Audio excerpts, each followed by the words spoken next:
Well, hey friends, welcome to the Everyday Mulemanship podcast. I'm Ty Evans, and today I am here with my buddy Mikayla Young. Hello, Mikayla. Hey, So, Mikayla's been riding with me for I don't know how many years now. mm, I think since 2018. 2018. Mhm. That seems like a long time ago now. Yeah, But anyways, Mikayla is so cool. She's a super cool woman. You guys need to look up her Facebook page, Mikayla Young. And what's your other one? KJ Horse. horse and mulemanship. Yeah, KJ Horse and Mulemanship. What does the K and J stand for? Kayla Janine. I didn't want like my maiden name on it, and I didn't want my married name on it because my husband doesn't ride at all. So I was like, well, I'll just do this. Okay, all right, Everybody at home calls me Kayla, so Kayla. So, yeah, yeah, I'm the only one that adds the "muh." yeah. People who know me on Facebook, it's Mikayla. Yeah, cool. I saw you doing the fifth method of moving the hinds with nephew the other day. That's Yeah, hard, isn't it? it was. Yeah, I That's did pretty. donuts for about 10 minutes. It felt like. Yeah, that's pretty challenging. So for our listeners, they got no clue what we're talking about unless they come to our clinics. But the fifth method of moving the hinds is when you ask the mule, for example, to bend to the left with your rein, and then you add your outside leg, which is your right leg. So you get the hip to move into the bend. And that's really hard. It doesn't might not sound that hard, but it's pretty dang hard because up to that point, we've just worked on moving away from the bend. And that's pretty easy. That's pretty natural. So, anyways, I saw you do that with nephew. That was cool. I was proud of you. Thank you. Heck yeah. That's tough It's been. stuff. Yeah, yeah. So you're about finished up with the master class then this year, huh? You're getting close? Yeah, I think I just wrote up all the notes for week 41. Good. So Playing catch basically, up after missing out on some baby time yeah. Yeah. or because of baby time rather. So Yeah. so what did you have to take off? You took off what? A Mm. week? It seemed Well, like you were I, back in I the saddle pretty quick. I think it was almost 2 weeks, 2 weeks but I off? was 2 weeks behind already because nephew went lame earlier in the year. Oh, I didn't know that. Yeah, he had like an abscess or something, which is like crazy for him because he's 9 this year and he's never been lame in his life. And I was like, dude, what the heck? Yeah. Yeah. Well, is so that's all good to go now, I guess, huh? Yeah, yeah, that was back in like May or June. Good. How's Virgil doing? He's good. He Virgil just went. is the new baby. Yeah, Super exciting. He looks like a happy baby. Is he pretty happy? he's usually pretty happy. So where is he right now with your mom? Yeah, she like I was just like, you gotta come get this kid, mom, before this podcast starts. So you must live pretty close to your folks, huh? Yeah, they live 2 houses up from me. Oh, sweet. Yeah, How- so I run my training business out of their barn too. Okay. So So you like keep every all the animals there? yeah, Hmm. or well, my personals stay at my house. Yeah. So Well, that's handy to have them close by. yeah, yeah, it's really nice. You know, it's nice. It's nice to have. It's so nice to have parents or in-laws close by, and like Sky's mom has been such a huge help to us. Over the years, she's always watching our kids and when we go on rides, and it's pretty handy. So, It's really handy. does your husband like the in-laws being so close? They get along pretty good. Yeah, they get along good. Sometimes I feel like he's like, you're always with your mom.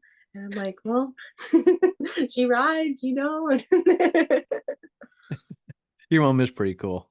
Yeah, She's she's pretty nice. cool. So, so you grew up with horses and mules most of your life? Pretty much, yeah.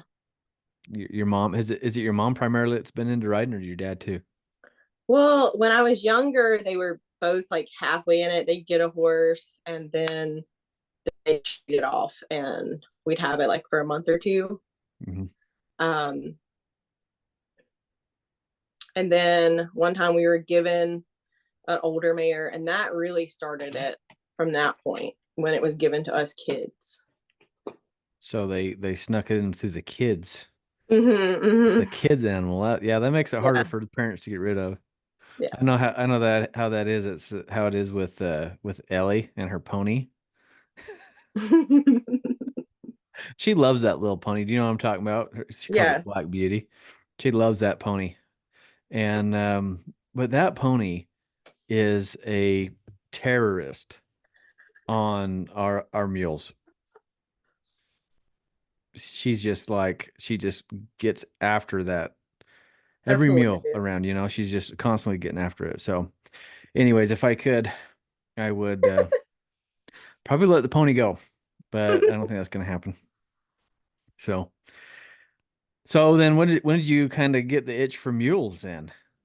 Well, I'd always wanted a mule, and then I'd gotten into like trading horses in and out and making a few dollars here and there when I was a teenager. And I picked up this mare for like $50, and the guy said that his donkeys couldn't get it bred and he couldn't get a mule out of it. And I was like, okay, well, and I picked it up and I was like, well, I'm gonna break it around, whatever. And a month later, she has a mule. And and of course, like she was fed fescue the whole time, so the foal didn't make it. And then I was like, really want a mule after that. And so then I got nephew, and he he has a whole story of how I got him. Um, he was bred and raised by a lady, and she called him Abel. And I was friends with her uncle, and he had mules. And she got kicked in the head by nephew when he was 9 months old. And she kind of just not really dumped him on her uncle, but kind of was like, here, take him. And he changed his name to nephew and gave him to me. And the story behind the name is that joke where like the pregnant lady goes into a coma and has her baby, and her brother names it, and the baby's name's Denise. And he was like, well, if it was a boy, I was going to name it the nephew. So that's how nephew got his name. That's how, huh? Good Yeah. old nephew. My favorite thing about nephew is his bray during the clinics. He's so loud. He screams so loud, like it's just so distinct. And he's quiet as a mouse at home. Yeah, that's what you told me. Like, oh, the homie never Mm-hmm. makes a sound. Yeah. Well, at the Like it, clinics, he definitely makes some sounds. yeah. It's high pitch. It's ear piercing. It's loud. Nephew is cool. He's kind of become famous in our little circle, huh? All the people know him. Everybody knows nephew. He's a cool little guy.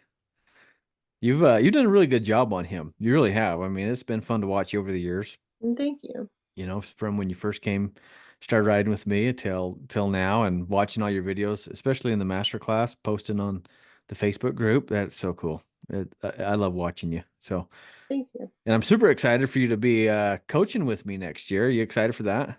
Yeah, it's gonna be great. It's gonna be good. It's gonna be really good. Got some good stuff planned. We got to do some trainings and stuff. I need to catch up with you about that after the show here. But Okay. um, anyways, we got some good stuff. It's gonna be fun. Um, that master class, what do you think of it so far? I love it. It's great.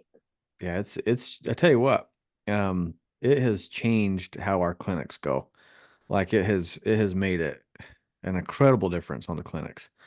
You know, we used to show up to a clinic and maybe a few people knew kind of what we were doing and you know, whatever. And it was, you know, I'd have to kind of start from square one every time and with the people. And now I show up and I say a rein position or seat position, leg position, or a maneuver, and they got it.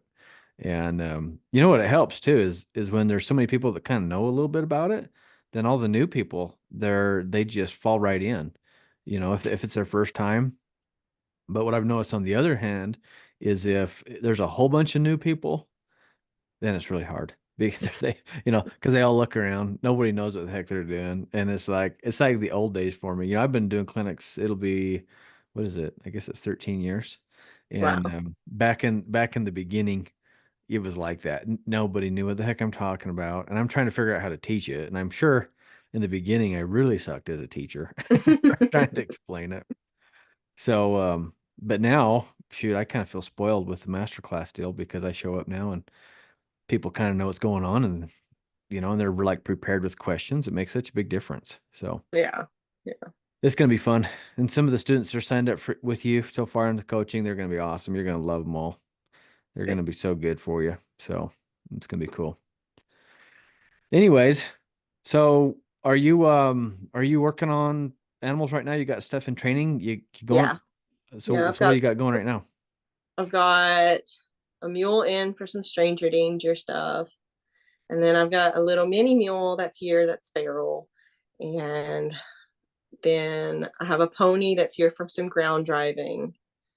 I think that's all I have in. I think I've only got three right now. Nice. Yeah, Stranger just danger, huh?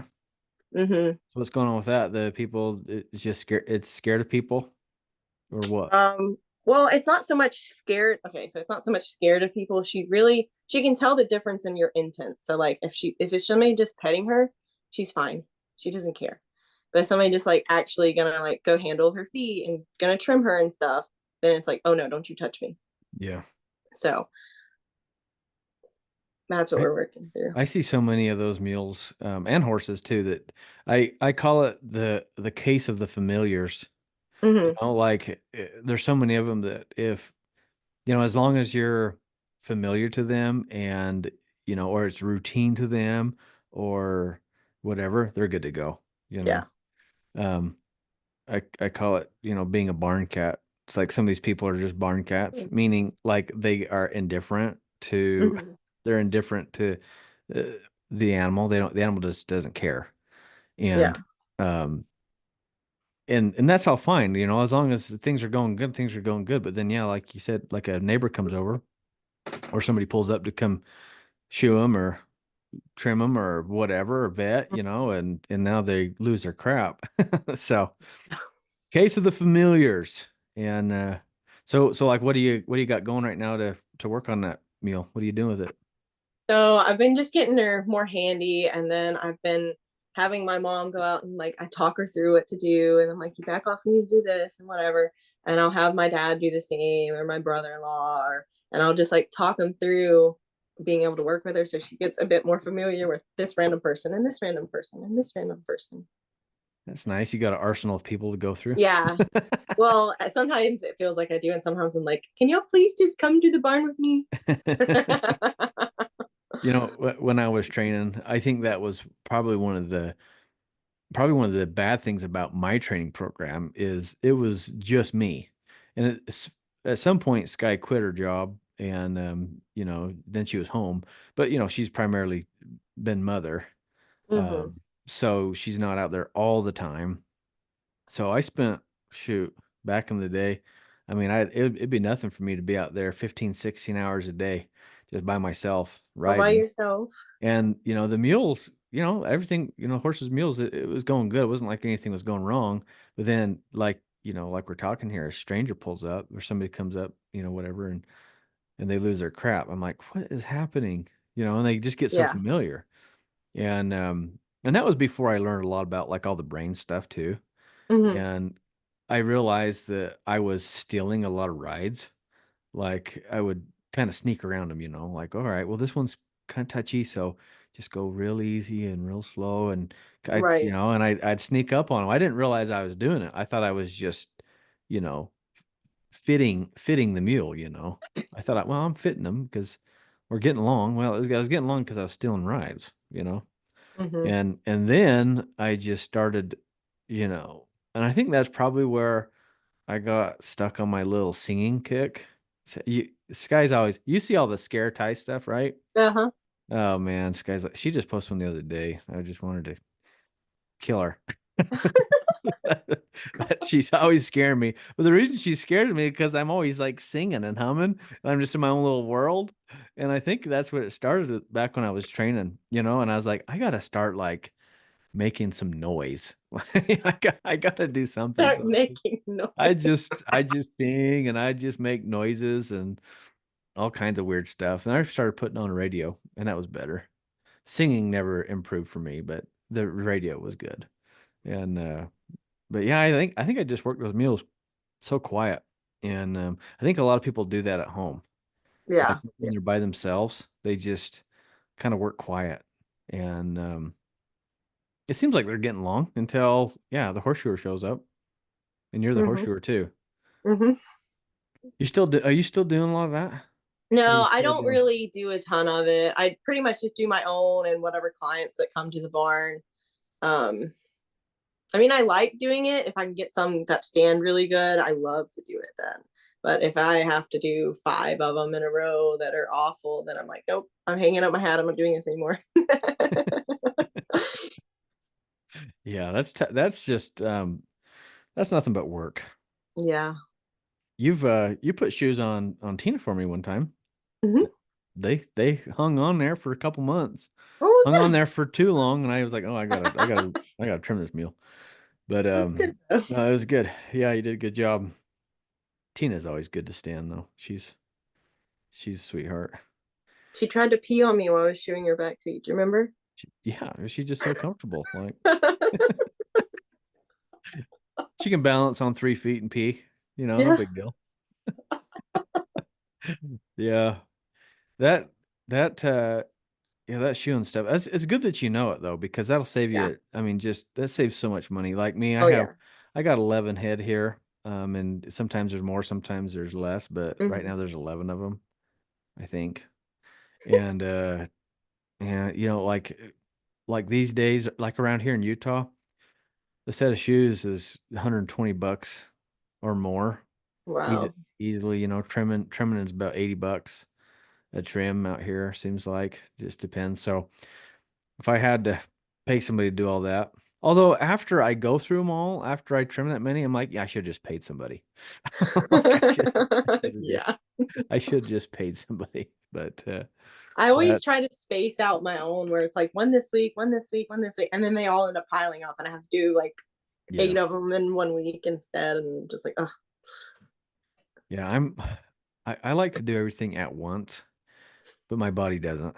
In my mind, I'm like, mentally preparing for it. I'm like, okay, I can do this. I got this. I got this. I'm gonna do it. yeah, Well, because I'm in good physical shape, but that there's a difference in being in good physical shape or good shoeing shape.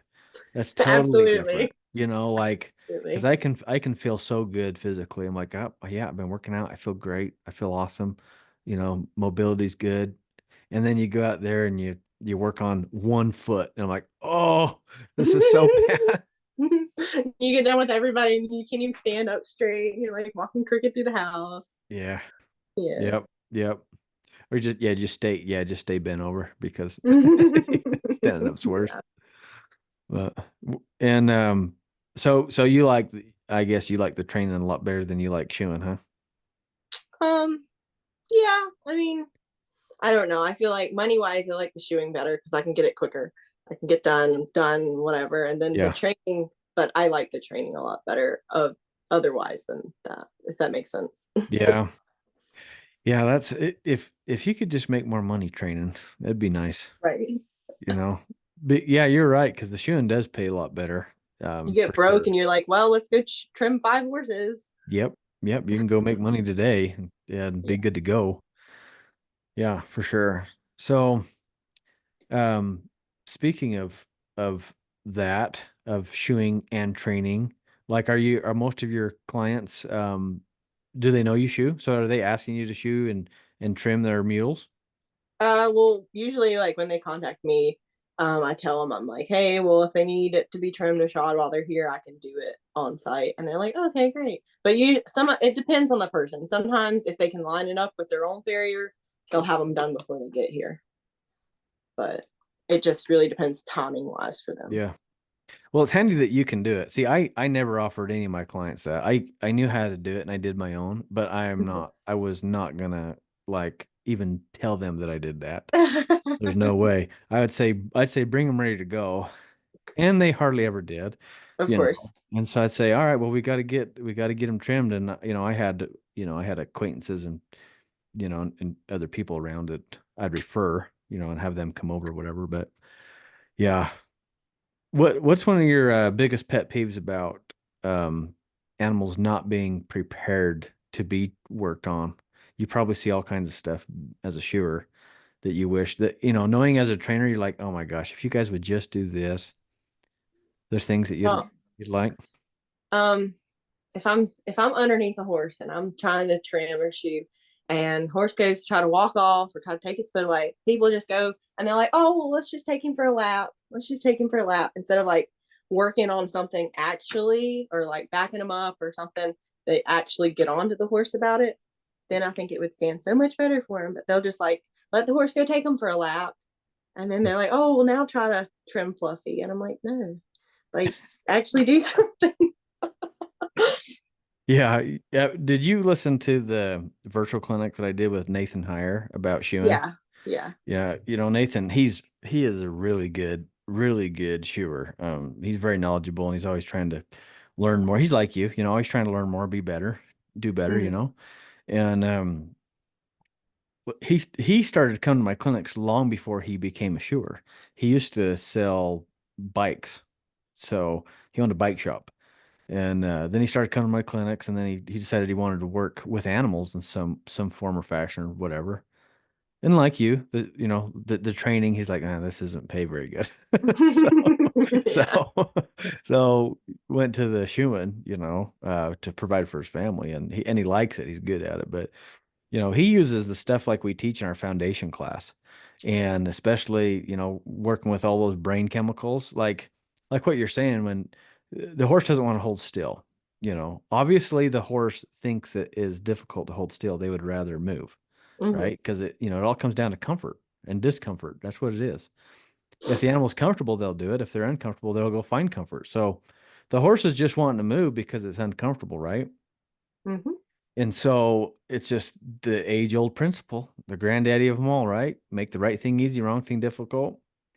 And so, anyways, he started using this with his clients a lot. And he'd say, hey, can I let me just work with your horse or your mule for a minute? And but he'd turn it up, like go ahead and Yeah. move, but he'd engage them and focusing on the stress. He wanted to see stress. And I think that's, I think that's what people really miss the boat on, is knowing that we actually need to get the stress up. Like it's Hmm. got to go up. They don't want their animal to get stressed. So as they're working it, and that horse starts swishing its tail, the head goes up in the air, the eyes get big, all these things. They're, oh no, no, don't do that, right? Well, I want to play with that, you know, that chemical, that brain chemicals, just a little bit, get that up a little bit, and then let them come down, let them stand, and then they'll stand better for you. Hmm. They'll be right there, good to go. But a lot of people, like you said, they want to just take Fluffy for a little walk, and that does nothing. No, it That's doesn't. doing nothing. That's in fact, if anything, they are feeling better, like as in like, oh yeah, this is much better. And now they've just made your shoeing job harder Yep. because like, oh no, that sucks to hold my foot up. I'd rather go walk. Hmm. They can walk all day. They walk around all day. They can walk, Yeah. they can walk miles and miles and miles every day, right? So it's stress levels that we got to mess with. Are you when your clients let you, are you implementing a lot of that? Well, it really, I kind of just go on who it is and whatever. Like, I'm kind of really reserved about I'm hired here to shoe. I'm not hired here to train. So I'm not Yeah. gonna just like take the horse and go do it. But if I really know the person, I know, and I know they don't care and they've sent me horses for training in the past, then yeah, I'll just do it. But Yeah. I Well, really just that's go hard. who it is. Oh yeah, it's really hard to figure out which person it's okay with. Yeah. Like talking to Nathan about, I keep bringing up Nathan, but it's just because it's on my mind. Like his point of view, like he told me, he's like, well, if I want these people to be long-term clients, I'm gonna have to be working with this horse every 6 to 8 weeks. Like, I Hmm. don't want my entire career, to be done with this ding dong.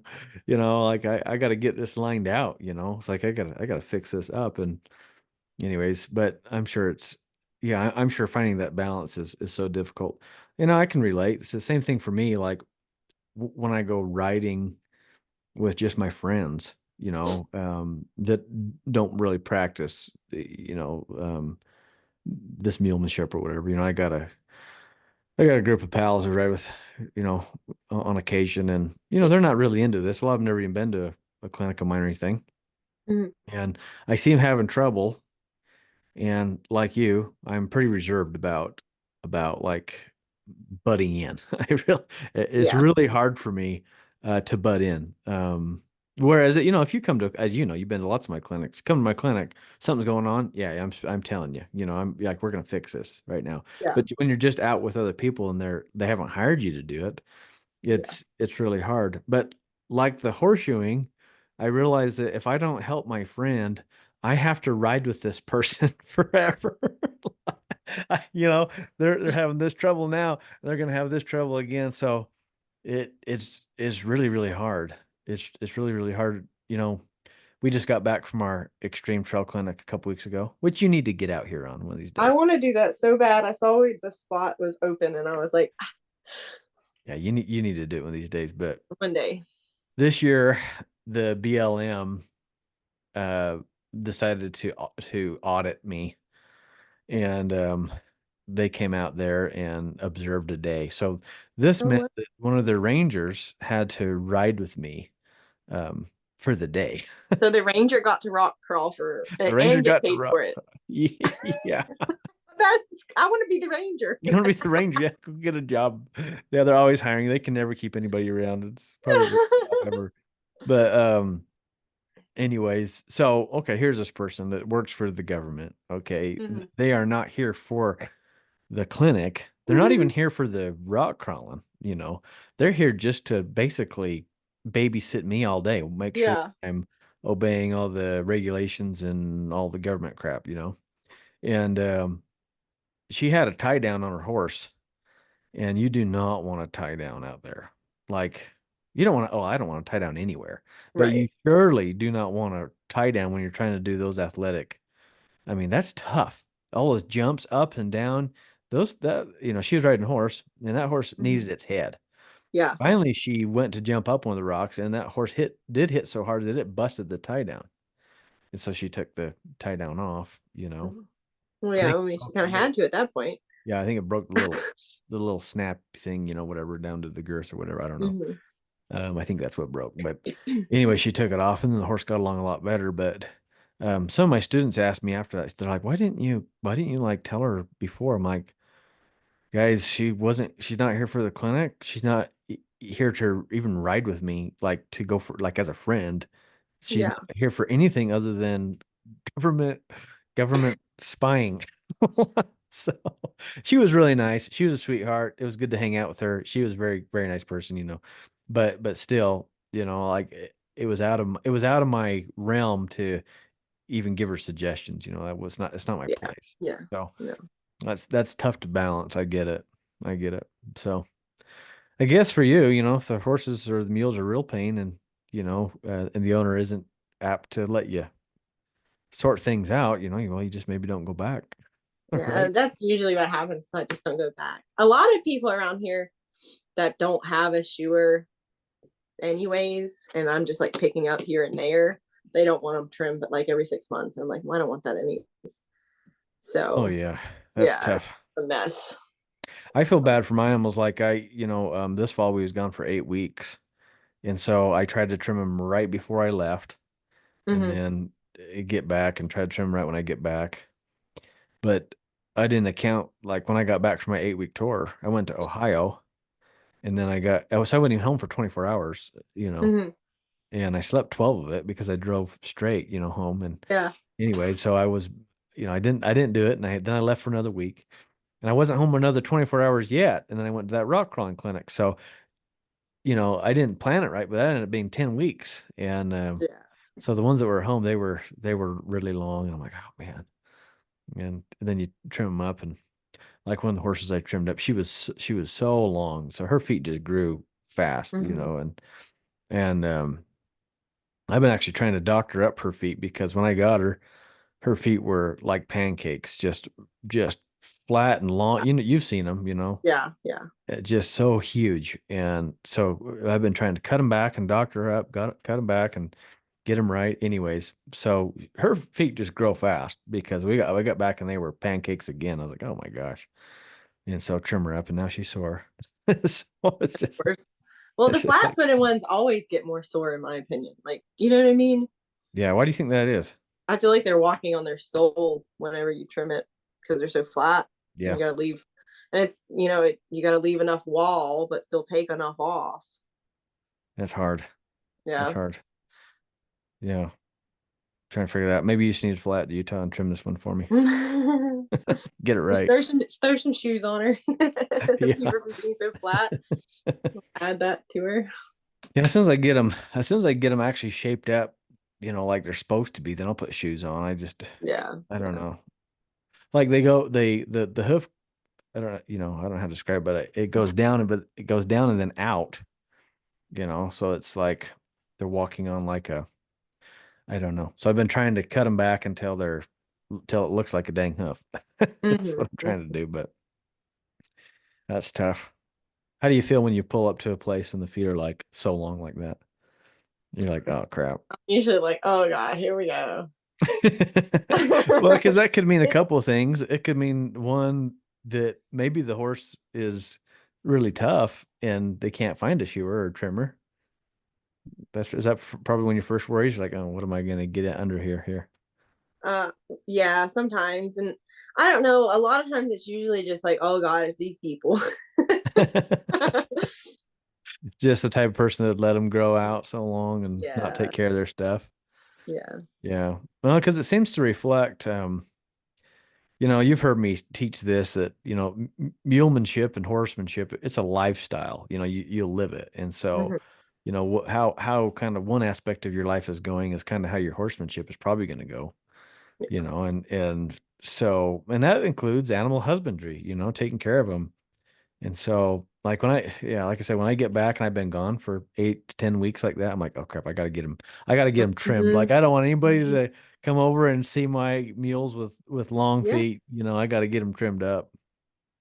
It's kind of yeah, I guess it all goes together. You got to take care of them absolutely. and in your standards. Yeah, you have to live this stuff, don't you think? I totally agree. Um, and I mean, like, I was so worried when I was pregnant because I didn't know how things would be after I had the baby that I was like 39 weeks and trimming everybody, getting everybody done. So like, I didn't know how long it'd be till I could trim again. Yeah, those are my favorite when you got your belly and like I can't get down, I I can't get under them. I can't even get my chaps on. I had to punch a whole new hole at the very end. Oh, that's awesome. But how many women are trimming and chewing at 39 weeks? I mean, you're the Oh. first one I've ever known. I mean, Well, I was only doing my own, but Maybe still. there's somebody out there, but I don't know them. I don't know, but it made me really think like, a lot of figures, they're like got that big gut. And I'm like, man, I don't know how people do this for years. Yeah. You How come it is some shoers end up with a gut? Like Oh, you'd think like it's, I mean, because like when I'm shoeing, I am soaking wet, sweating. Like for real. I'm putting out, and it feels like the most intense workout, especially when I do, because Yeah. sometimes I'll do all like 10 of them, straight through, Hmm. and I'm just like soaking wet. Even in the winter, I'll be soaking wet, and every bone of my body is like aching. Yeah. Skies came out there. Sometimes I'm just laying on the ground. She's like, "Are you okay?" I'm like, "I can't move." But I mean, how do they get in the gut on them when it's that I hard? don't know. And it's usually like the ones that do it like full time. They're like doing it every day, and I'm like, how? I guess they got legs of steel, Of steel. but then upper body maybe not so much. I don't I don't know. know. I mean, swinging a hammer. Yeah, I don't know. guess you gotta be working out. Gotta add the other body parts in, right? Probably. That's tough. Well, so is your mom watching Virgil while you ride and work and stuff?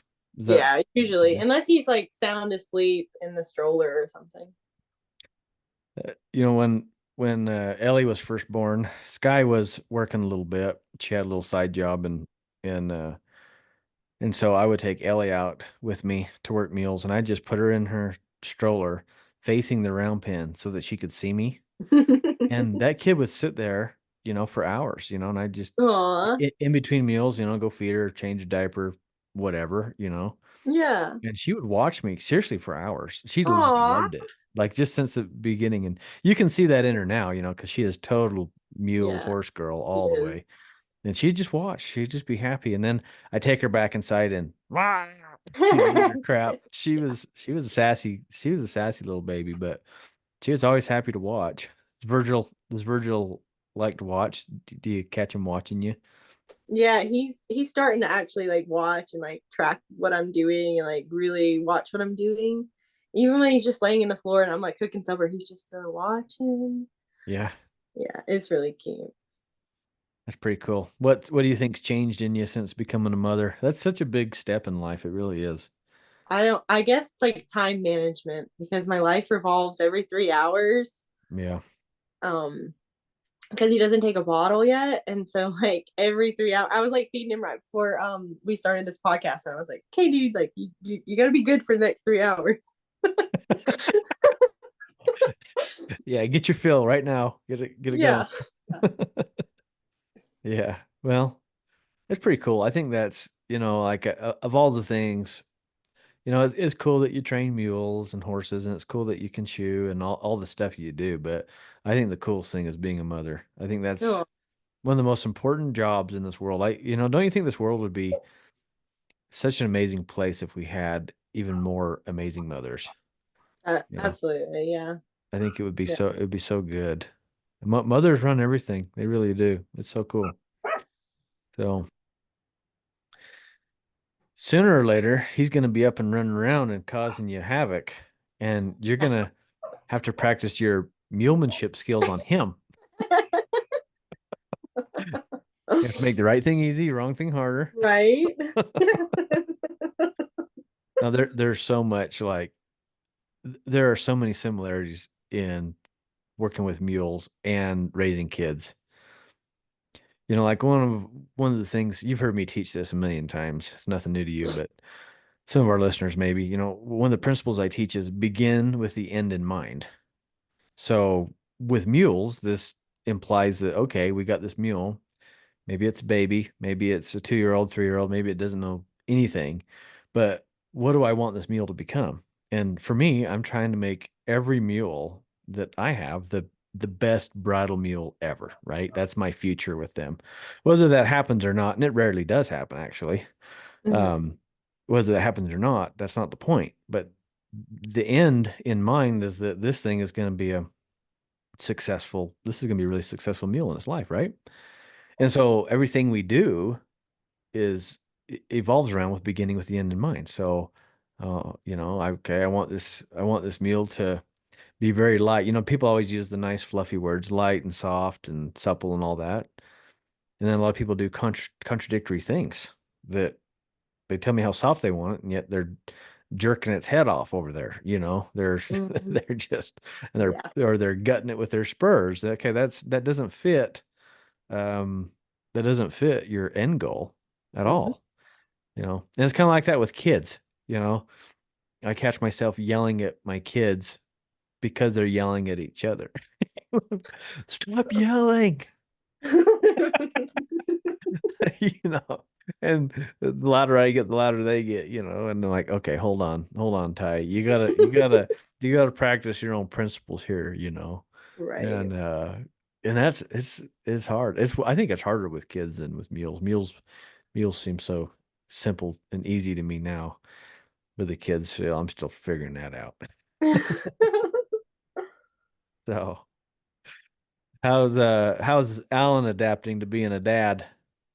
He likes it. I feel like he doesn't like get my 3 hour time frame stress at all because he's just like, well, and Alan does everything slow. He takes his time with everything. So he's like, well, I guess I'll go outside and work. And I'm like, okay, we'll go. I'll be here, and I need you back, and blah blah. Do blah blah. And he'll sit inside for another 30 minutes. I'm like, we only have 2.5 hours left. You're on your 3-hour schedule Yeah, I'm like, strictly. go do it, hurry. That's awesome. But he does really good with Virgil. Yeah. And he doesn't ride at all, does he? Not at all. Has he ever ridden with you? Have He's you ever saddled up? ridden probably 4 or 5 times. He's not ridden since we got married. I don't think. So like since 2021, I don't think he's rode at all. Yeah. Yeah. But he seems so supportive of you and all your Yeah. equine endeavors. He's Yeah. got your back. He wants you to be successful and train Oh yeah. He and he he wants me to be super successful. He doesn't really want to go with me if I beg him to go, but yeah, he's all about me going and doing and being my own person good. and doing the horse stuff. He's a mechanic, right? Mm-hmm. Yeah. I think a lot of mechanics are like that. They're like, just let me play with cars. You just go. Just get out of here. Let me tinker, you leave me alone. Yep. Yep. And That's so kind like of he'll tell me all about the mower he's fixing or the car or whatever. And I'm like, uh-huh, uh-huh. This is like Japanese. And then I'll explain to him what I'm doing with nephew this week. And he's like, uh-huh, uh-huh, this is Japanese. And so it's just like we're sitting at the table speaking two different languages to each other. Yeah, hey, that's probably good though, because at our house it's me and Sky and the girls and pretty much mules. Like mules just our whole life evolves around mules and horses and like so sometimes I'm sure our conversations probably get old. Just like Same thing every day. talking mules, that's about it. And you already kind of know this about me, but very few people know this about me that, unless we're talking mules, I'm really not visity. Like I have like at the clinics and stuff, people will want to hang out after and visit and they want to talk about whatever. And I'm bad at talking about anything about unless it's mules. Like I I am just, too. I have no other interest in my life. I mean, besides my baby now, like we can yeah, talk about my baby, but yep.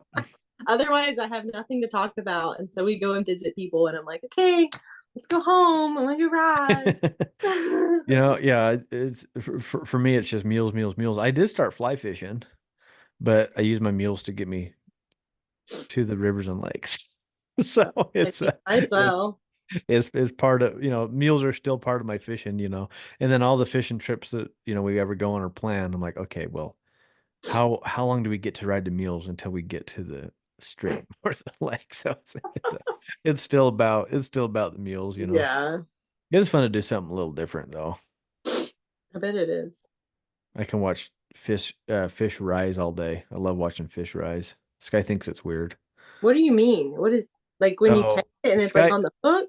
Sky gives me so much crap because so like if I have a stressful clinic or at the end of the day and I'm just like wound up because when I get stressed I get wound up like super hyper, like I just get like a yeah. Imagine me I if I kind of drink get the same way, and you if just I keep drink talking and talking. coffee. Imagine if I drink coffee, how intense I would be. Anyways, and so I'll come in and I'll watch fish rise. So it's like when the fish takes the fly off the water. Like when the fish comes up, grabs the fly off the water. I love it. It's so relaxing. Try You it. just Look it sit on up. TikTok and just watch Not that tick. over and No, just over. yeah, on Facebook, it pulls up the reels. And Oh you my know that god. my if you look at my Facebook algorithm, it's like mules and fish. That's it. That's it. Mules and fish. And yeah, I got these fishes come up on the surface and just gobble the fly up. Oh my Yeah, gosh. Sky thinks I'm weird too, but I love it. That's hilarious. What do you do to chill out? Go ride your mule? Yeah. See, I've been riding my mule all day. So I mean, I ran. This is like the fish rising is when I ran out of mules to ride. There's no more. yeah. Well, I think Ride then them I go again. look at, yeah, I mean, go watch TikToks of other people riding their mules. Watch other people ride their mule. Yeah, but see, I did that all day too. Yeah. So I'm out. See, I got to do something else. I'm not into golfing. I can't. I don't know anything about golfing, so it's fish, fly fishing. But does Alan hunt or fish or you guys Yeah, into he that much? hunts. He's not super big into it. Like he was probably more into it before we started dating, before we got together and everything. But yeah, he just got two deer, what, Friday? Friday night? Saturday night. Sweet. Yeah. Did you offer up your mule to go pack it out? No, but I have a video of like him pulling it up on the four wheeler and nephew looking at it like, what is that? There you go. Yeah. I've kind of missed the bulk of the hunting season here. We get out, our fall tour pretty much takes up that whole fall hunting season in Utah. There's some stuff going on still, but most of it's over. I get asked if I hunt all the time, because for most people, mules and hunting go hand in hand, and I do Yeah. hunt, but I'm not a hunter.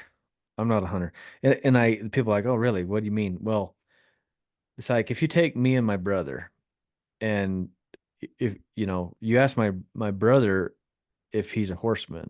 He's not a horseman. He rides horses, but he's not a horseman. Hmm. He is like ultra into hunting. He's the Steve Ranella, like the meat eater guy. Like he's like so into it. That's his whole life evolves around hunting. Hmm. And so he is a hunter that rides horses. I'm a horseman or a muleman that hunts. I can hunt, but I'm no hunter. And a lot of people are surprised about that, but I'm just, I my whole life has been focused on mules and mulemanship and teaching, and I do like to hunt though. I do like to hunt. I definitely like to eat. So Hmm. I like to eat. that goes with hunting. That's my other hobby, eating. After you've had a stressful day working meals, you eat. Yeah. Yeah. That's all right. Come home, make some tater soup, and just be happy. There you go. I'm obsessed with tater soup. Tater soup. Hmm. So it has to be tater in North Carolina. It's not potato. Yeah, nobody says potato. You know what they say in my part of the country? Particularly Idaho. Not so much, well, Utah, but mostly Idaho. They don't say tater. They don't say potato. They say spud. But Spuds. Yep, that's what they are here. They're spuds. They're not potatoes, they're not taters, they're spuds. isn't spuds like the spots on the taters that you like cut and plant back? Aren't they like the little baby sprout things? I don't know. I don't know. Out here they just call them spuds. We eat spuds. Maybe we're eating the part that's cut off. If it is, it's pretty big. I don't know.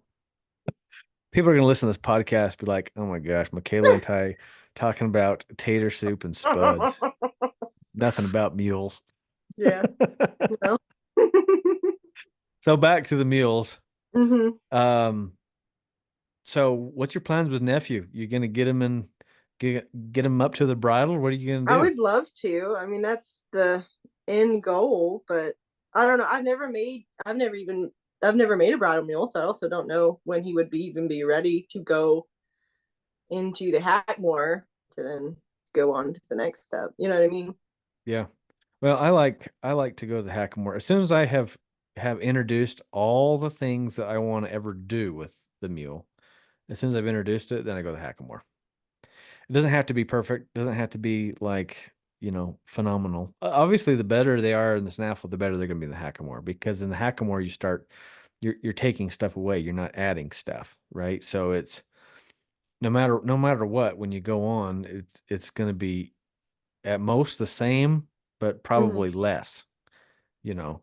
So like if okay, you got your turnaround going this good in Hmm. snaffle, you put them in hackamore in the beginning, it's probably going to be the same or maybe even a little less. Hopefully the same. I hope it's the same. That's my goal. That's why I know I've done a really Hmm. good job is when I go from the snaffle bit to the hackamore and it's just like a smooth transition. There's Right. no if I put the hackamore on and I've lost a bunch, I go, oh crap, probably went too early. Oops. I don't make that mistake that much anymore, but I used to. I used to put the Right. Hackmore on, be like, oh yeah, we're gonna put a Hackmore on, cool. And the next step, I'm like, oh crap, this really sucks. And I realized this, I wasn't being thorough enough. And Right. you know how I am now, and I'm so thorough, like I just have to have it so good. And I'm not a perfectionist, contrary to what everybody else says. But I am trying to get him better all the time. So that's my goal. I would really like when I go from the snaffle to the hackamore for the mule to even be better. Yeah, that'd be cool. But I haven't achieved that yet. Um I've had a lot of them the same, and that I feel pretty good about that. But I haven't had one Mhm. that is better yet. It's the same thing going from the hackamore to the two rein. I've had a lot of them that are the same. but not better. And the same thing going from the two rein to the bridle. I've had a lot of them the same, but not better yet. So that's my goal. When I can get one better in the next step, like that's going to be pretty cool. I don't know if that's possible though, and I don't know very many people that's the case. I know a lot of people that lose progress Okay. by moving up, and they say, "Well, that's all right. You go back a little bit, but then you build up again and you go back." Well, that's fine. But if I can stay the same, at least in the start, and build from there, then I'm really good. So I think the nephew's probably pretty close. He's looking good. You Maybe think that should so? be, yeah, maybe it should be a goal for you. Maybe within the next few months. Okay. I pushed you a little bit. I told you that maybe by the end of the year. Yeah, Do that. yeah. Well, last September, that's what you said. You were like, "Oh yeah, he'll be ready by next year." And I'm like, "Okay, And bet." then you had a baby. Well, yeah. Oh, Yeah. Well, he will be. He's looking really yeah, good. And the other thing is, like a lot of people think when you go to the Hackamore, like, oh, well, I'm in the Hackamore, I gotta stay there. Well, no, you don't. If you put the yeah. Hackamore on, you're like, oh no, I don't like this. Just have Well, your snaffle hanging on your saddle horn yeah, ready to go on. just put your snaffle bit back on. Like, who cares? I think Yeah. I think a lot of people have funny, like preconceived notions about that stuff. Hmm. And there is a lot of like it's just like anything else, like in making of a bridle horse or bridle mule, there are some total purists out there. And then there's some people that are like pretty wishy-washy and the lower end. And then there's people in the middle. I'm in the middle there, like I don't think it has to be like ultra perfect to move on Right. because you're always refining. You could get caught in a cycle that you feel like you're never good enough. Very easy. Like I'm never good enough. Well, And and the other hard thing about like making bridal meals, it seems, is we're always comparing ourselves to other people, Hmm. and I think that's a mistake. When it comes, not 100% a mistake. I think it is good to compare, and I'll explain. Like it's good. You see what somebody else is doing, and you want to aspire to that level. That's good. Your mentors in life, right? Hey, they got this going, and I want to go at that level too. But when you look at others and you're like, oh, I have to have my mule exactly like their mule or my horse like their horse. And until it matches, you don't move on. Well, I think that's when we've fallen into a trap. Yeah. I think that's bad. I don't think that's good. Um, I got a couple of mentors and that have helped me the most. One mentor, he is prone to make you feel like you're never going to be good enough. Like, no, you suck. You're never gonna just stay in the snaffle bit your whole life because you suck so bad. You're never gonna progress. Like he can make you feel that way. And then there's another mentor that you ask him, well, what do I got to do to get this mule in the bridle? And he says, well, just put it on. Like, why not? Just put it on, and there you go. Well, okay, that's so those are two total different ends of the spectrum, right? And I'm Hmm. like, okay, there needs to be some standards before you progress because you're putting on less control. Your Yeah. snaffle bit is your best lateral control. You can't be a snaffle bit for lateral control. And okay, well, second place is a hackamore, but we've given up that direct pull contact with the direct pull in the hackamore. We don't have that anymore. So obviously, I got to have my mule understanding how to follow that leading rein, and like that's one of my biggest prerequisites is does my mule follow the leading rein? Like if they can follow that leading rein and it's slack, I'm good to go. But if they're hanging on that rein, or if I have to make contact, that's probably the biggest turnoff for me for progression. Like if I go to ask a mule to like bend around left or right, and I have to make contact for them to bend, well, they're not following the leading rein. So that's that's one of the biggest prerequisites, and that's hard to get. Hmm. You really don't even get it that much in the saddle. You get it mostly on the ground. I think that's where most people miss out. It's like the very first step of the groundwork, clearing the Hmm. front. That's where they learn to follow that leading rein. So Yeah. you got a lot of that stuff going with nephew. He's awesome. He's Nephew the fun. bridal mule. That'd be cool. Better start saving up your money because all those Oh my those gosh. those Bozals and Bacardi's and the bridal bits. They're expensive. They're hard to come You by. just when you get ready to upgrade, just I'll send you my address Okay. for your old stuff. I'll take the hand-me-downs. That me does. Yeah, I'll do that. Well, yeah. Last weekend, I missed it, and I was so irritated that I forgot about it. But out in Winnemucca, Nevada, they had the Buckaroo Traditions Gathering last week, and gosh, I was mad that I missed that. I had taken a screenshot of it because I saw it on Facebook like back in the summer. They posted something about it. I took a screenshot of it, but I realized I never wrote it down in my planner. And I live by my planner. Like it's got my whole life in it, you know. Yeah. And anyways, I didn't write it down, so I missed it. But you go to things like that, and you'll show up there, and there's tradesmen there with See, that's cool. just all kinds of buckaroo gear. They don't have stuff like that over No, on the not where east. you're at. Yeah. So like the only Hackmores you see or Bozals you see are like the cheap Yep.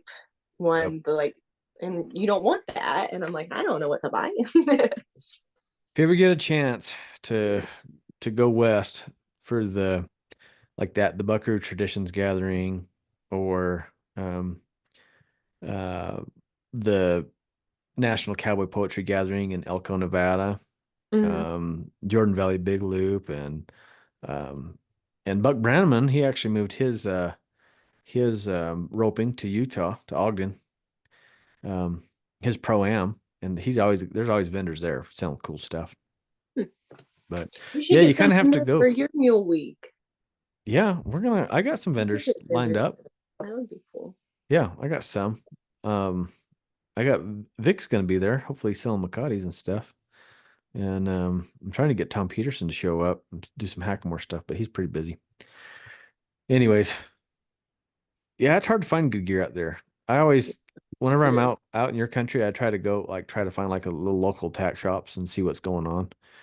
And Mhm. there's just so much English stuff, Yeah. you Did you know. make it to Old Fort Western Store when you were in Virginia? Yeah, You in there? yeah, I Very bought nice. myself a new church shirt there. They had a Huh. pretty white shirt there. I'm like, I wanna-" It was on sale, like $10. Heck So, yeah. so, yeah, I got me a. This guy said I had to because the old church shirt was starting to show in the armpits pretty good. She's like, you better buy that. You better buy that, or else you're not going to church with me. Anyways, so yeah, that's a cool store. It's always fun to go there when we go to Nancy's. Yeah. You been up to Triple C lately? Do you go up there very often? Not, well, I haven't been up there since I saw you there, since y'all had the clinic there. Um, I I I was, probably won't go back up there till summer, till spring. yeah, I love it up there. It was so great. Although this I year, got married. you got married there. Yeah, that's where I had my wedding. Oh, sweet. I didn't know that. Yeah. Well, that's a pretty place to have a wedding. I mean, it works out perfect. So what'd they do? Did you do it there in the pavilion or? No, we did it. Mm, I guess where y'all more where Alicia was camping. Okay. Yeah. Do you remember where she was camping? I think Hmm. that's where she was camping. Yep. Yeah, yeah. Well, that's neat. I That's love it there. This year was really the only bad weather year I've ever had there. We always go there in the fall, and it's crazy. always awesome and just perfect. And that hurricane was wicked. I can't believe it like even affected up there. You know what I mean? Like Yeah. insane. Did you get that Hurricane Helene much where you were at? You No, guys? we were out of power and we had a couple like tree calls that they went to with the fire department, but otherwise we had like just rain. So how far from like Asheville are you guys? Um, like 2.5 hours maybe. Mm. To the east? Is that correct? North, east? Maybe. I don't know. I'd have to look at a map. I'd have to put it up on my GPS. I can't. I'm not good with any Have to direction. give you a compass? Like, I don't know. Yeah, Which way is like that? never eat soggy waffles. I don't know. Never eat soggy waffles, but it depends on where you start, right? Yeah, yeah. Like north that Yeah, way. No. yeah. Well, up at Nancy's, it was so wild. That wind was like just we the first it's funny because the first day of the clinic, we hung out like in the pavilion. Mhm. for Cripple Creek. We just hung out in the pavilion, and it was kind of like gently raining, but it rained all day. And Yeah. so if we would have known how wicked it was going to be on Friday, I would have made everybody go ride on Thursday because that was baby stuff compared to what came on Hmm. Friday. And so the wind was blowing so hard. We all went up to her brand new house there, Hmm. and she didn't have any furniture in it, so we just all had our lawn chairs out, and hung out in her living room.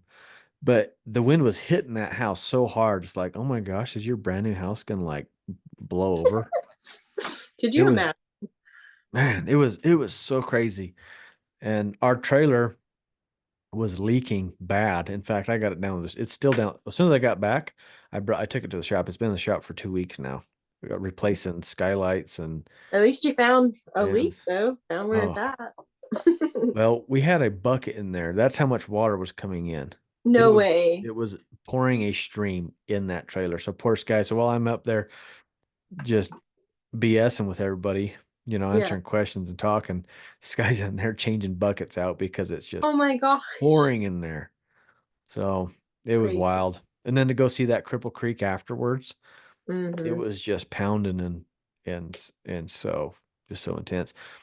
We got out on the trail on Saturday, and that's the first or first trail ride I've ever had to worry about navigating down wires. I've never done that in my I never life. thought about that. Oh my There's just goodness. what because there's a few wires that run through the forest, Hmm. and they were down like for miles. And so, and I know the power was out, is off, probably, Hmm. right? But it's still Probably. like, I'm not, we're not gonna ride over those wires. No. Like I just No. Oh no my way, God. And there's a couple times that we considered it. We're like, well, it's busted up there, and well, it's probably not. But we're like, no, better not. So we had to Hmm. find our way around that, and anyways, so we did some bushwhacking up there in Cripple Creek too. But clinic was still good. It was still fun. Um, most of the people seemed happy, so it was good. So, do you have a lot of trails close to you where you live? Like, can you So, get out easy? well, yeah, I can get out easy. Like Nancy's property aligns with mine. Nancy's property down here aligns with mine and my parents' place. So I have all of her trails down here that are right beside the barn. Sweet. And then, Triple C is only an hour and a half from me. And then there's a trailhead that's only like 20 minutes from me. And we're in a really good location that anywhere within an hour we can go ride. Heck yeah.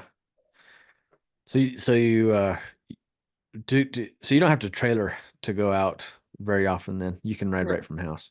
That's Yeah, awesome. which is it's nice, but then again, like I've rode the trail since I was like 12, and so I'm like, Yeah. hey, well, I want to go somewhere. Yeah, that's the But it's thing really about nice for training. client horses. You're straight Yeah. out. That's the thing about training. You gotta be good at not getting bored, Mm-hmm. because that's how when Sky and I first got married, we lived in Alpine, Utah. We rented this little basement apartment and I leased 3 acres. Mm-hmm. Where I kept my mules and my little training operation. And, back then I just had the round pen and like three 12 by 12 pins and a little 3 horse trailer, an old Ford pickup truck. And that was it. That was my operation when we very first got married. And, anyways, every day though, I take those mules. I just go up to a place called Dry Creek above Alpine, and you could ride for you could ride for days. You could go on a pack trip from there. But I rode up that canyon every day, like 5 or 6 days a week, up and back, up and back. So I'd take one mule, I'd go up and back, tie it up to the trailer, grab the other one, go up and back, and then I it was just a 3 horse trailer. That's all I could fit with three at a time. So Yeah. that's what I'd do. And I'd go back and I'd go grab some more mules and do it again. But the trail did get old, but you just have to. I, I've trained myself to focus on what the mule needs. So I really don't Yeah. care about terrain. There's so many people that say they'll get bored, like maybe on a specific trail, like you're saying, or like in the arena. I hear that even more. I'm just bored in the arena. I'm like, well, I get it, but I'm so focused on what the mule needs, I really don't care about the terrain. Yeah. I just I get in this mindset of we're working mules and this is what they need. And it's changed too. Looking back, like when I first started training, it was mostly focusing on getting mules trail broke. Yeah. Yeah. Literally trail broke, meaning they're just good to go down the trail. Really And nice. that's what, like when I was going every day up and down Dry Creek, like I was just telling you, um, that's pretty much what I did, right? Mhm. They got trail broke. They learned how to follow the trail and they travel out and fine. It was good. Um, but I wasn't focused on getting them handy. And now I want all of it. I want them good to go down the trail, cross water, rocks, logs, whatever. And but I also want them handy too. And Mhm. so now I have so much more to do. I really do. I'm like, I don't know when people say they're getting bored riding their animal. I don't know how. Like if they're Yeah. getting bored, I don't know what's wrong with them because they're obviously not doing anything. They're not working on the stuff we're working on. Yeah. Like I now I feel you've heard me joke about this in the clinics, but in the clinics, I'll tell people, like usually the last day, I'll say, "You guys remember when we were kids in school, and the teacher would tell you that they had so much more to show you, and there's just not enough time." And as a kid, you're like, "Who cares, right?" Like in Right. school, you're like, "Who cares? I don't care if you got more to show me. The bell rang, I'm out, right?" Let me go home. I don't care what you got to say. Yeah. And now as a teacher in my clinics, like I feel that way. I feel like you guys, I got so much more to show you. But it's the same thing when I ride. Like I look at the watch and be like, "Oh my gosh. Okay. I got 45 minutes until I gotta, jump on a podcast with Mikayla." Okay, Yeah. we got this. All right, let's get it. Let's get after this. Let's do it. And that 45 minutes goes by in a in a blink. I just don't have enough time. It's just do you feel that way sometimes? Yes. Yes. I feel There's very so much much to that do. way. There's just so much to do. So here's another question for you, and you've heard me preach about this before, but do you ride nephew before or after you're training animals? Um, it depends on the week, but a lot of times he gets rode after and then he gets pushed to the side. But I'm really trying to make sure he gets rode first because otherwise he doesn't get rode, if that makes sense. Yeah. So, and I don't know, nephew's kind of for work too now that I'm going to do the coaching, um, because he's got to get done with the master class. He's got to know all the things. And so, like my horses, they haven't been touched but like twice since May, riding wise. And so they really need to be rode. Yeah. My father-in-law gave me some of the best advice, and he said, "Ride your own first. You gotta ride your own first because, I have a high level of integrity. So I'm gonna ride everybody that, like you pay me to ride, don't worry. They're gonna get rode. Yeah. If I gotta turn on the lights and ride in the dark or pull up the headlights of the pickup, I've done that for a long time, and but it was so easy if I would work everybody else's mules first. Um, it was so easy at the end of the day, be like, I'm too tired. I don't have to ride mine. I'm gonna I'll call it. ride him tomorrow. Yep, we're riding tomorrow. Hmm. And as soon as I took his advice and started riding my own first, that was a game changer, you know. Yeah. And it wasn't like I was it was easy. Sometimes it was easy to do too much with my own, be like, oh crap, I just rode my own for 3 hours. Like I need to go ride somebody else's mule. Yeah. It was easy to do that. But then as soon as I just started prioritizing like what I wanted to do, and a lot of times too, like for me, especially when I was training for the public, like you're doing, just starting out the day with a really good, simple ride on my mule, like not really trying to do anything new, just going through the list and going for a good little ride, even if it was like for 20 minutes. Like it was just good. And it also seemed like on the physical end of things, it seemed to loosen me up Yeah. Like because your little warm up.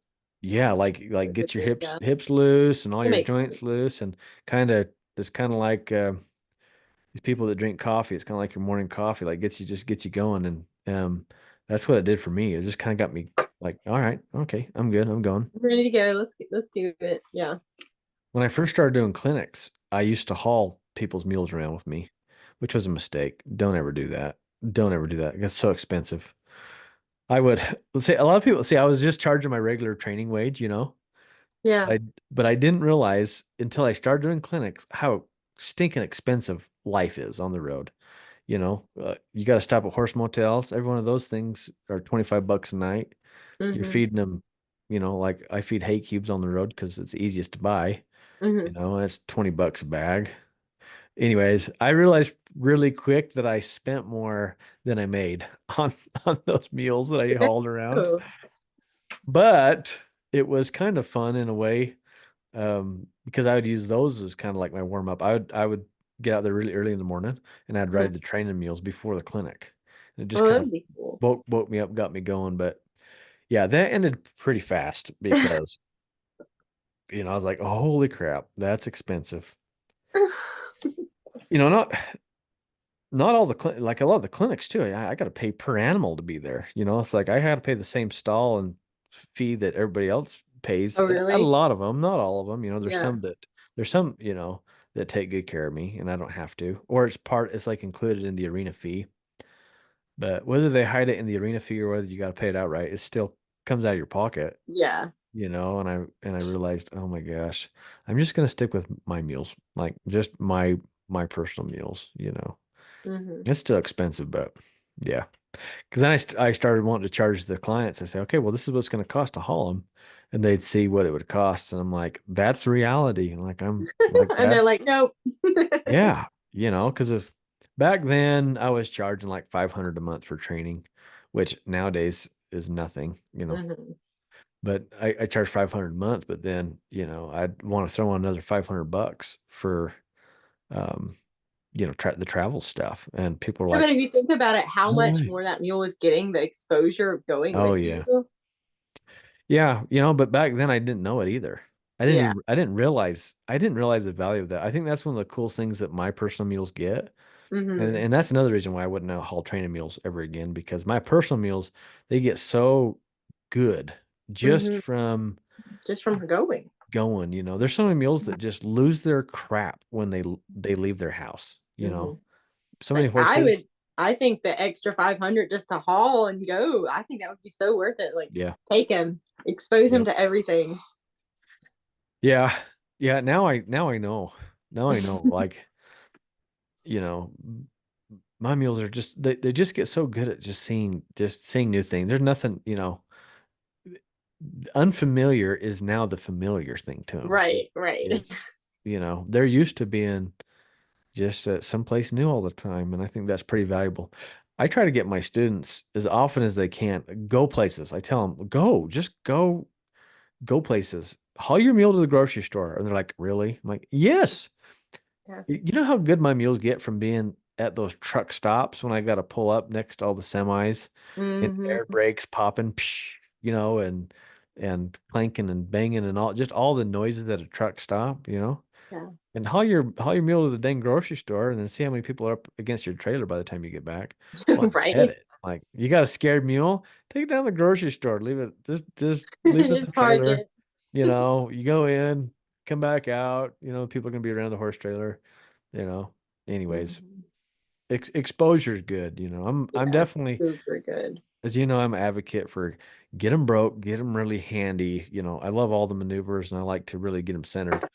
But you gotta add in that exposure too. You gotta actually go do the thing. That's pretty important. Hmm. So, well, we've been going for a little over an hour now, pal. I sure appreciate you. I got, I got one last thing that I want you to talk about, and you can take as long as you want to talk about Okay. this. Um, but at the end of all my guest episodes, as long as I remember, that is, I remember to ask this.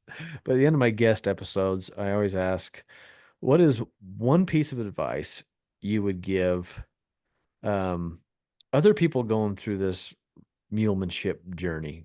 People on this journey to get better with their mules and better with their horses and all that. What advice would you give them? Mm. I would say to like pick pick a method, or like somebody's method, like your method or whoever they like, and stay with that one thing. Don't just pick flowers here and pick flowers here, and they're like, well, let's do this today and let's do this tomorrow, and we'll just see how it all meshes together. Does that make sense what I'm saying? Yeah, I call it cherry picking. Yeah. Yeah, yeah, Flower picking, that sounds nicer. yeah. That sounds like a gentler. Just a girl, okay? Hey, no, actually, no. See, yours makes more sense because cherry picking, like, well, you're still picking cherries, like, but picking flowers is different flowers. So, see, your Yeah. analogy is better than mine. You got it. You got it. No, it's important, I'm a fan. I'm definitely a fan for education, right? Mhm. So, I tell people you can get education everywhere, and we got these phones in front of us, and you can literally learn anything you want. You want, like, today, if Mikayla wanted to go be a mechanic like Alan, you could learn it right there in front of you. You And really could. YouTube it. You really Every could. every time he complains about trying to fix my truck, I'm like, I'll just YouTube it. I got it. Oh, yeah, I don't ever do it, but I say I'm going to. yeah, and that gets him just riled up enough to do it. Huh? Yeah, yeah. No, but no, really, like, this is the information age, and you can learn so much, and I think that is very important. But I get what you're saying because um, what I've learned is if you can pick any process, obviously the person is showing their process because they've had success at it. Nobody shows a process that they suck at, Right. like, okay, here's this really sucks. Do this. Nobody does that. So anywhere that you can learn a process, whatever it might be, it obviously worked for them in some form or another. Um, but I think what a lot of people make the mistake on, and I've done this too, is like you're saying, flower picking. You take one thing from this guy, one thing from this gal, and you try to put it together, then the processes don't flow. Yeah, yeah, Whereas if you had left that ingredient in that process that they originally taught it on, it's going to be good. yeah. It's going to be great.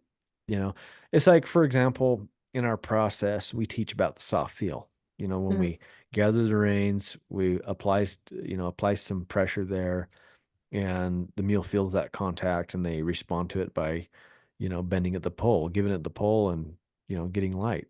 Okay, well, that's a nice little piece, but you and I both understand that that is way down the list. Mhm. And if you just took just that piece and you have a brand new colt, and you're like, well, I saw Mikayla pull back on both reins and this mule tucked its head, and they just take this baby, doesn't know nothing, and they go to doing that, well, that's going to be a Mhm. problem. Oh yeah. It's a good thing at the wrong time. And I think that's Mhm. that's probably what you're saying Yeah. is people, they can take good things from these, most of the things you learn, they mostly are good. But if you do them at the wrong time, then that's where it's a problem. That's what I see. So I agree. I like that. That's good advice. That's good advice. Preferably follow Mikayla and I's process. Preferably. Preferably if you can. No. Tell you what, Mikayla, I'm super excited for you to do the coaching next year. I think I think that's gonna be fun. Do you got like what is your I told you I only had one more question. Never mind, I got one more. Like, what is y- your benchmark philosophy that you're gonna, like, teach? If you don't know what I'm talking about, like, what I mean is, obviously, with my students, I teach and preach the process. Mhm. Like, there is a process physically and mentally to get the maneuver. You've heard me talk about the three M's: mind, muscle, maneuver, right? Mhm. And I'm pretty hardcore about teaching that process. Like, you follow the process. It's really simple. The results will happen. If you just stick to it, it'll happen. That's kind of, I guess that's kind of my benchmark philosophy that I teach my students. Do you have something that you're really excited to share with your students? Like, you're like, I really want them to know this. This is really important. I know I surprised you with that question. I know. um, What comes to mind though? Is there like something that you prob just love to share with people? probably just to like set up a video and just like rewatch yourself and see if you're actually doing what you think you're trying to do. Yeah. Oh man, that's so good because like I never so it's funny like when I started making videos, it's I guess a decade ago now or longer. Mhm. I started making videos and I would think that it was going so good and then I would make a video I'm like, "Oh my gosh." Yeah. It's like, oh no. And Yeah. there's one video in the master class that I left up on purpose. I think it's when I'm side passing the Z. Oh my gosh, I watched that and I was like, cupcakes going everywhere. Yeah. And I decided to leave it up I because just watched that last night and I was yeah, like, yeah, yeah. I because this guy's like, "Do you want to retake that?" I'm like, "No." oh no. Well, because people need to know, like, it's It's for not one, all it's sunshines and okay to rainbows. mess up, like it and it's gonna happen, like it's gonna happen. Um, but if you watch that video close, why I'm mentioning it is watch where I mess up with my rein positions. That's Okay. the real key that people don't notice. I'm But gonna go that's watch. it. That's it. You know, because I you don't even know. I watched those videos so many times, so many times, so many times, and like, see, back in the day when I was rodeoing, I would video, all my rides. Well, Right. whenever Sky was there to video me, she'd video my rides, and I'd go back Mhm. and I'd watch it and I'd analyze it and be like, okay, I need to do better this, you know, and you've heard me talk about my coach, Louis Fields, so much many times. I'm sure you're sick of hearing about it, but I mean, I Mhm. love that guy, and he was so good at analyzing extremely small details of a ride. I mean, he would say like, okay, on the third jump, as soon as that horse was breaking over with its kick, your rein was a little too far off to the right. You should have lifted it up. I mean, he could just like That is so cool. break it down so small, and he taught me that. And so that's what I do with myself on all my rides. Mhm. And here's some advice as a coach coming up. You're going to have to learn how to restrain yourself and not just puke on people Not just because nitpick everything. because it is so easy because somebody will send you. I've had to learn to balance it, and you'll get to learn in your students as well. Like, well, what can they take and what can't they take? There's Mhm. some students that I can just give it to them, and then there's others that I need to give them one little piece at a time, and then I need to tell them lots of good jobs, and then one piece at a time and lots of good jobs. Right. And I guess it's really the same thing just in life. It's just with mules. Okay. Like there's some mules like that too. There's some mules that you got to tell them good job for every little tiny effort. And there's other mules that you can kind of push along a little bit Yeah. and then, reward them, at the end of the round versus moment by moment. And anyways, I guess that's just adjusting to fit, but that's going to be fun for you. It is fun to review video. So you're going to enjoy that coaching. It's fun to review. It really is. You can see things, and what's nice about watching videos of others is it's a completely detached perspective. You're Yeah. you're not you're not like you're not emotionally like invested or physically there involved. You mean you're like for me, I'm across the country. Somebody sending me a video and they live in New York and I'm in Utah. I mean, I'm nowhere near them. I don't have any of that energy there because you've been in situations, I'm sure, like working mules where there gets to be a certain amount of energy like there and it can affect how you feel. And like when you're watching videos, there's none of that. It's just matter of fact. Oh, well, you should Right. have put your hand here, put your leg there, look where you're going. Okay, like you can just bam, bam, bam, and you can see it all right away. And Mhm. that's one of my favorite things about it is that detached perspective from, way out there. And sometimes um, it's good to let it sit a little bit too. Like I'll watch a video of somebody and I'll make notes of things that I think I should tell them, but I don't yet. And I just go on about my day. And then I'll come back and I'll watch it again and I compare my notes. That's And they're oftentimes different, which is weird. It really is weird. And so I'll go, all right, now what am I going to tell them? Let's combine these and let's give them the best advice we can. And it takes a little more time because you're watching videos twice over. right. But anyways, it's been beneficial. It's fun. You don't have to do that with all of them. Sometimes you just watch it once and you're like, okay, I know what you need to do, you know. Or you have to ask them. The worst, I feel the worst is when you have to ask them, what is this video supposed to be of? You know, like what are you doing here? yeah, yeah, they take a video and I'm like, I don't even know. I don't even know what move they're even trying to do. So I'll go back, I'll look at their homework, what it's Mhm. supposed to be that week, and I'll just take a guess. I'm like, I think they're trying to do. And I'll ask them, are you trying to roll the hinds? They're like, no, I was trying to roll the front. Or something. No, but it's Sometimes my just mom's like, look, watch me do this. Am I doing this right? I'm like, what are we doing? yeah. Like, What are you trying to do? what are we doing, mom? Yeah. Oh, I've been there a million times myself too. I'm like, okay, this is what I'm trying to do, but it ain't happening for me, you know. Yeah. But well, Mikayla, I've taken enough of your time today, pal. Thank you so much for doing this. Wasn't so bad, huh? No, it was really scary at the beginning. It's less scary now. No, you're gonna have to get used to it because we have to do some more now that you're Oh my coaching for me. goodness. We'll talk mule like particular things to work on. That'll be fun to do. So, all right. Well, let's give a thanks to our sponsors. We got a pile of them, and we're so grateful for their support. We got Roman Home Tents, my buddy Ben Lewis. We got Colt Saddlery, building some good saddles and good gear. Western Mule Magazine, Mules and More Magazine. Diamond W Enterprises here in Utah, and of course, Boyd Ranch Mule Days. We can't wait for that. So, you guys, thank you so much for listening. God bless you, and we will see you down the road.